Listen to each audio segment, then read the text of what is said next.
లింగం యాదవ్ గారు మళ్ళీ వస్తారు, ఈ పాయింట్ గురించి మళ్ళీ డిస్కస్ చేయండి. ఎస్ జయరామ్ గారు, సో ఏం చెప్తారు? ఏదైతే సుప్రీం కోర్టు 3 నెలలు స్పీకర్ కి ఇంతవరకు ఎప్పుడు లేని విధంగా టైం లైన్ అయితే విధించడం, ఇది ఒక రకంగా హిస్టారికల్ చేంజ్ అని చెప్పాలి. అండ్ ఇంకొకటి, ఇప్పుడు ఈ సందర్భాలన్నీ చూస్తుంటే కూడా ఆల్రెడీ నిన్న గడ్డం ఆయన కూడా రెస్పాండ్ అవ్వడం జరిగింది. న్యాయపరంగా సలహాలు తీసుకుంటాము, ఆ రకంగా చూసుకొని ముందుకు వెళ్ళడానికి ట్రై చేస్తామంటూ కూడా ఆయన స్పందించారు.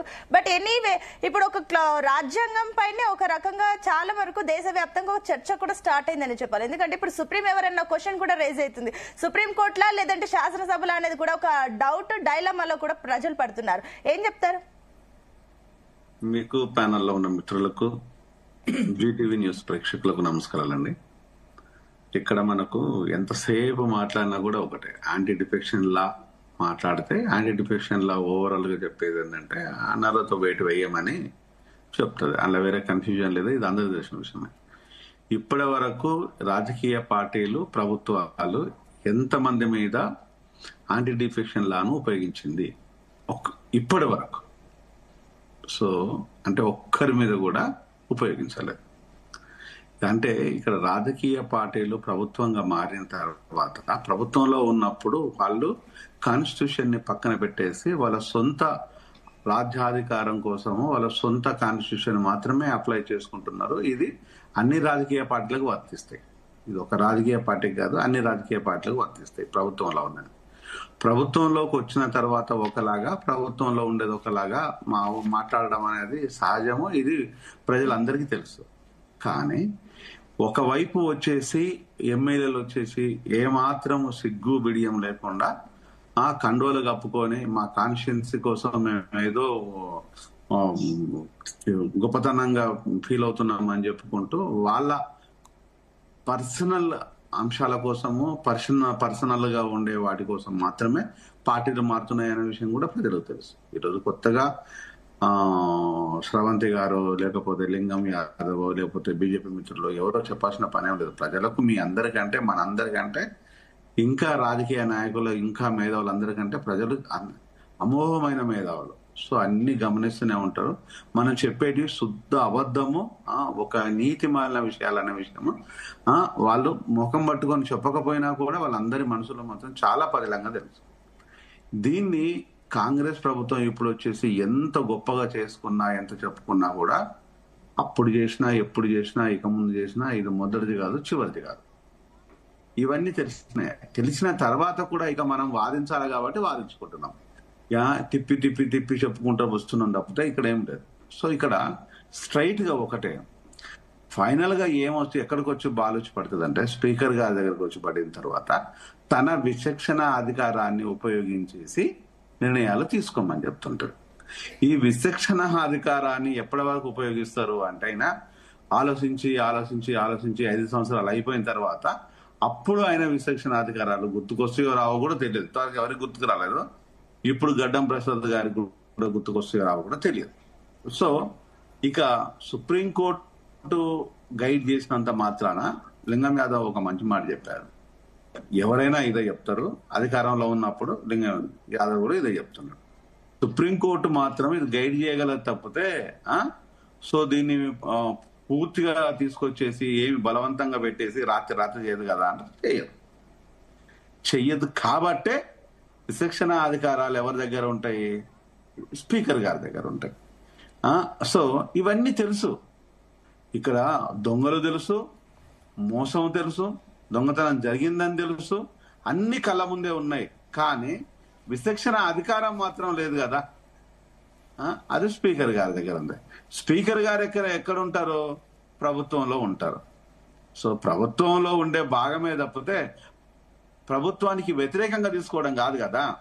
మీకు ఒక ఎగ్జాంపుల్ చెప్పాల్సింది ఏంటంటే, 2020 లోపల కర్ణాటక లోపల ఇలాంటి గందరగోళమే జరిగితే అప్పుడు బీజేపీ అక్కడ గందరగోళాన్ని సృష్టిస్తే కాంగ్రెస్ పార్టీలో ఉన్న రమేష్ గారు, స్పీకర్ గారు, ఆయన నిండు సభలో ఆయన ఒక మాట చెప్తుంటారు.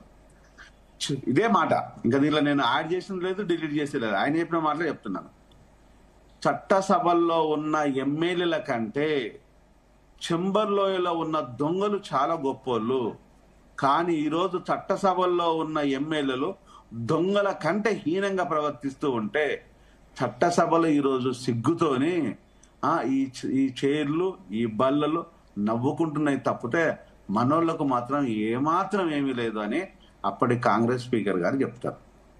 ఇప్పటి కాంగ్రెస్ లో ఉండే లింగం యాదవ్ ఏమంటాడంటే ఏమి లేదు, ఇదంతా జరుగుతూనే ఉంటాడు. ఆ రోజు కన్నీళ్లు పెట్టుకొని చెప్పిన స్పీకర్ గారు మాటలలో కాంగ్రెస్ మాటలలో ఉన్నది ఏంటి, ఈ రోజు స్పోక్స్ పర్సన్ గా ఉన్న లింగం యాదవ్ గారు ఏం చెప్తున్నారు అంటే ఈరోజు అంటే ఆ రోజు అంటే కష్టాలు వచ్చినప్పుడు ఒక తీరుగా ఎదుటి వాడిని దెబ్బకొట్టినప్పుడు ఇంకో తీరుగా ప్రవర్తించవచ్చు అనేది ఈ ధోరణి అనేది ఓన్లీ రాజకీయ నాయకుడికే ఉంటది.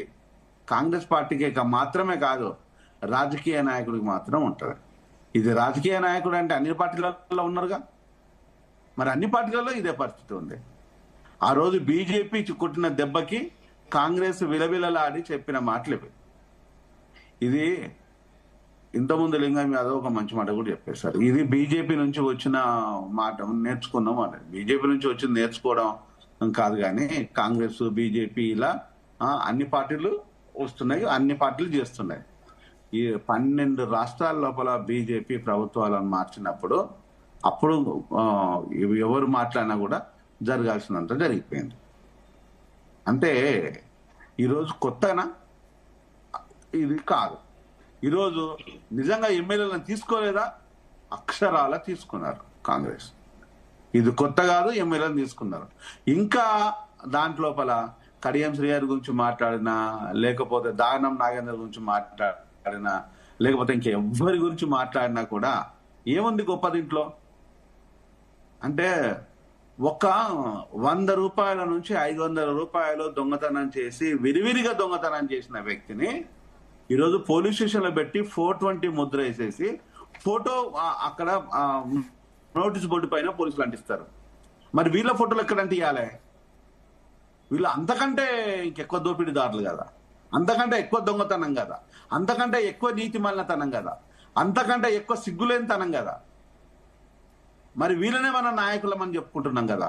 వీళ్ళ నాయకులని అక్కడి నుంచి దొంగతనం చేసి వచ్చిన నాయకులని ఇక్కడ దొరల్లాగా ఆహ్వానించేసి ఇక్కడ ముఖ్యమంత్రి కండవ కప్పేసి హగ్గు చేసుకొని ముద్దులు పెట్టుకొని మళ్ళీ చేసిన తర్వాత మరి దొంగెవరు దొరెవరు అంటే వాళ్ళ వ్యక్తిగత ప్రయోజనాల కోసం మాత్రమే.